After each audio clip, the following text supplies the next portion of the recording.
Le port autonome de Pointe-Noire et le groupe Bolloré, déterminés à marcher ensemble, ont marqué une pause pour réévaluer 10 ans plus tard les accords de la concession du terminal à conteneurs. L'actualisation de la redevance variable, l'engagement en termes de trafic en transbordement, les modalités pratiques de mise en œuvre des activités ruraux, le traitement des navires conventionnels sur le quai D, la récupération de l'intégrité du bornage du terminal.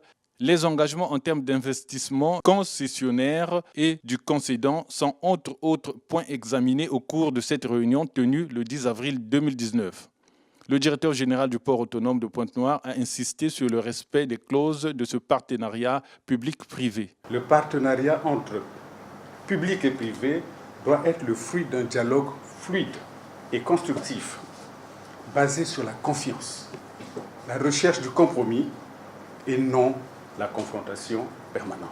Grand partenaire du port autonome de Pointe-Noire, Congo Terminal, filiale du groupe Bolloré, s'implique à respecter le cahier de charges. Le fait qu'on ait rempli nos engagements, quand je dis on, je parle à la fois de la partie publique et de la partie privée, eh bien, amène à une situation qui aujourd'hui en 2019 est quand même très différente de celle que nous avions en 2009. Le succès de cette convention, c'est aussi la capacité actuelle de conteneurs, la main-d'œuvre et les travaux de modernisation. Le comité de suivi de la convention de concession du terminal à conteneurs est présidé par Séraphin Bala.